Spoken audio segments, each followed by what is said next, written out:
उनका स्वर्गनाश हो जाए। कभी इटावा, कभी प्रतापगढ़, तो इस बार बिजनौर। हैवानियत जिस तरह जारी है उसकी कोई सुध लेने वाला नहीं। सरकार का सिस्टम फेल है, हमारी मित्र पुलिस सोई है, लेकिन वारदात के बाद जिस तरह जागती है उससे लगता है कि वाकई अपराधी बाज आएंगे। कोई अपराध नहीं होगा, लेकिन जल्द ही आम जनता की खुमारी खाक में मिल जाती है जब एक बार फिर गुनाह की इबारतगढ़ बदमाश अपनी मौजूदगी दर्ज कराते हैं। जी हां, जिला बिजनौर का हीमपुर थाना उस वक्त दहल उठा जब एक लड़की को पेट्रोल डालकर जिंदा आग के हवाले कर दिया गया। तस्वीर देखिए उसी मजलूम और बेबस किरण की है, जो आज उसकी याद में बिलखते मासूम परिवार के बीच नहीं है। गांव गमगीन है, एक अजीब सी खामोशी पसरी है। बदहवासी हर चेहरे का रंग फीका कर चुकी है, मगर हर रोज सूबे के अंदर अंजाम दी जाती ऐसी वारदातें कम होने का नाम नहीं ले रही। 4-5 लोगों ने उसको आग लगा दी और लगाने के बाद उसको जो है सीकर के आगे डाल गए थे। तो एक अभियुक्त जो जिसका नाम कैलाश है उसको गिरफ्तार कर लिया गया है, जो कि होमगार्ड है, और उससे पूछताछ की जा रही है और बाकी जो शेष अभियुक्त हैं उनकी तलाश की जा रही है। 5 दबंग एक लड़की को जिंदा जलाकर झुलसी हालत में उसके घर के बाहर फेंक जाते हैं। किसी की हिम्मत तक नहीं होती कि इस अन्याय के लिए कोई आवाज उठाए। पंचायत बैठती है, इल्जाम लगता है कि एक लड़की को उसके घर से प्रेमी के साथ भगाने में किरण ने मदद की। बस फिर क्या, किरण की जान पर बनाई। बुरी तरह से झुलसी लड़की को परेशान परिवार ने जिला अस्पताल में भर्ती किया, मगर इलाज के दौरान किरण ने दम तोड़ दिया। लड़की जा रही थी, वहाँ उनके मामा बैठे हुए थे मेरी तरफ मंडल लेके। इन्होंने जो ना निकलते ही जो ना उसमें पेट्रोल छिड़क कर आग लगा दी। जैसे रुक के मचे तो ये उधर से हमारी जो माँ थी इनकी दादी वे भागी। 5 दबंग दबंगई दिखाते हुए एक 17 साल की लड़की की जिंदगी छीन लेते हैं। कोई कुछ नहीं कर पाता। बेहद अफसोस की बात है कि आखिर कहां है सूबे की सरकार, कहां है उनका सिस्टम, कहां है उनकी पुलिस। क्या ऐसे ही बदमाश खुलेआम दरिंदगी का खेल खेलते रहेंगे? आखिर तड़पती बिलखती जनता का दर्द कौन समझेगा? या फिर ऐसे ही सूबे के अंदर जंगल राज कायम रहेगा? अरशद जैदी, बिजनौर समाचार प्लस।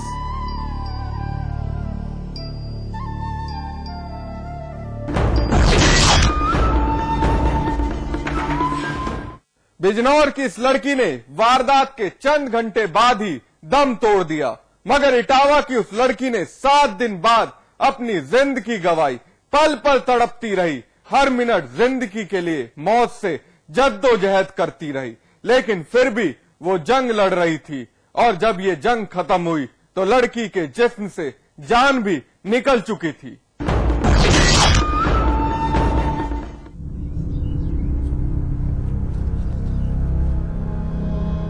जिन कंधों पर बेटी की डोली विदा करनी थी, आज उन्हीं कंधों पर उसका जनाजा उठाते हुए हर चेहरा गमगीन है।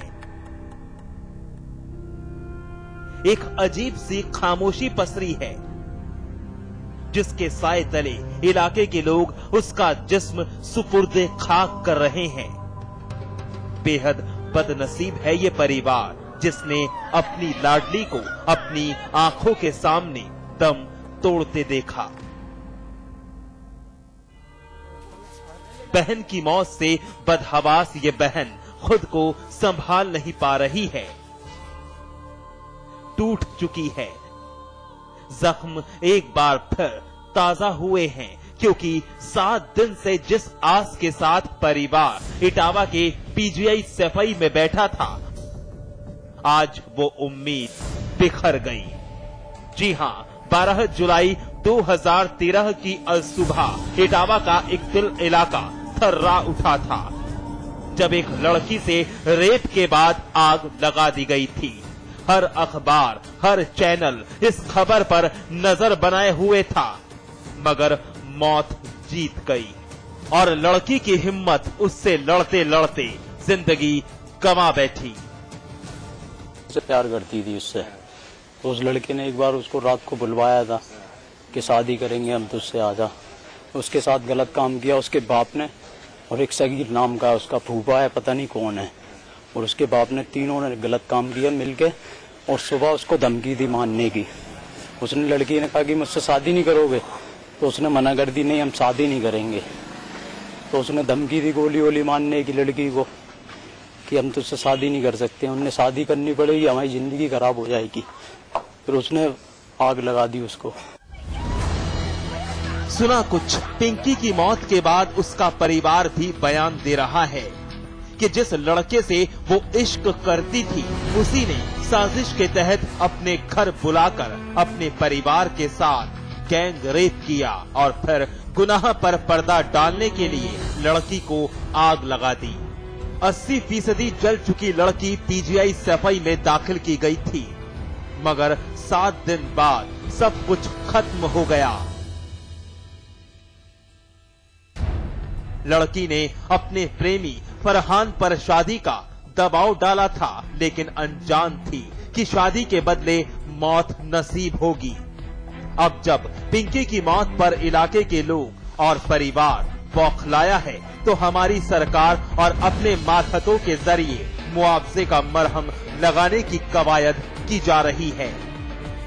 एक बच्ची जल गई थी और उसका इलाज चल रहा था सैफी पीजीआई में, और कल रात लगभग 12:15 बजे उसकी डेथ हो गई। और डेथ होने के बाद बॉडी देसर गांव में आई हुई थी, और ये बहुत दुखद है। प्रशासन ने बड़ा दुख व्यक्त किया है, और हम लोगों ने परिवार को भरोसा दिलाया है कि अधिक से अधिक जितनी मदद हो सकती है परिवार को कराएंगे। मुख्यमंत्री जी के विवेकाधीन कोष से धनराशि दिलाने का आश्वासन दिया है।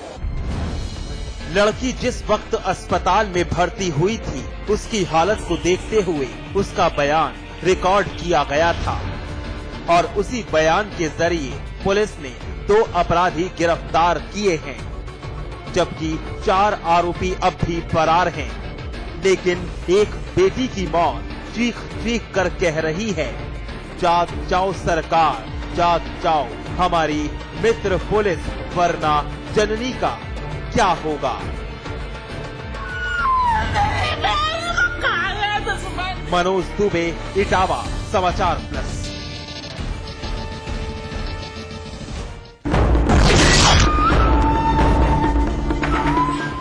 फिलहाल वक्त है एक छोटे से ब्रेक का। ब्रेक के बाद दिखाएंगे यूपी की बदहाल कानून व्यवस्था की कुछ और ताजा तस्वीरें।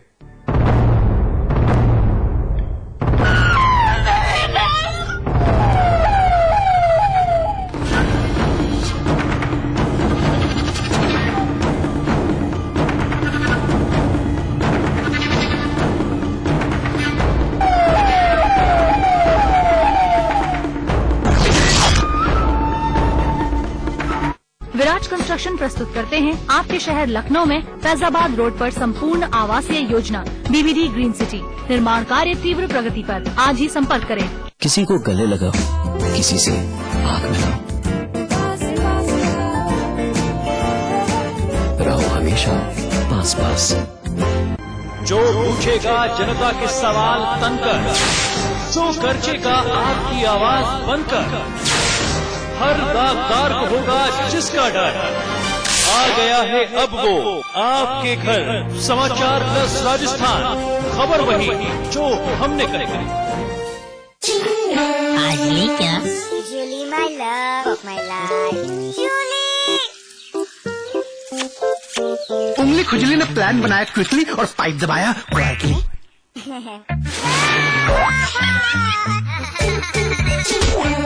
रिफ्रेशिंग मिनी गम। नाजली क्या? 5 मिनट में 25 खबरें, कम वक्त में ज्यादा खबरें, फटाफट सारी खबरें। देखिए 5 मिनट में 25 खबरें, रोजाना दोपहर 2:55 पर सिर्फ समाचार प्लस पर। अब मेगा मॉल बनेगा तो बिगेस्ट इंडिया एवर सीन। यहाँ स्टेडियम बनना चाहिए। चैरिटी के बारे में सोच रहे हैं। कभी तो ऐसा ख्वाब देखिए जिसमें हजारों ख्वाब शामिल हैं।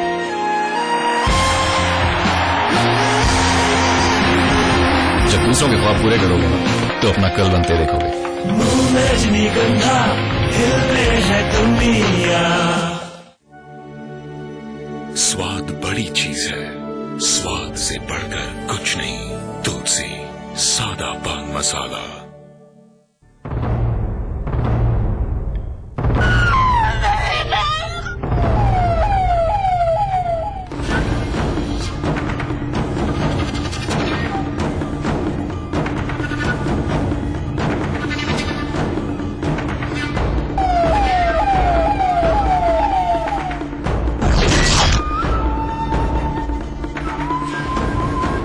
अपराधियों के आतंक का शिकार आम जनता तो बादस्तूर बन ही रही थी, लेकिन आजमगढ़ के खूनी खेल में सियासत का एक खिलाड़ी भी अपनी जान गंवा बैठा। बीएसपी के पूर्व एमएलए की हत्या ने साफ कर दिया कि बदमाशों को किसी का खौफ नहीं, फिर चाहे खादीधारी ही क्यों ना हो।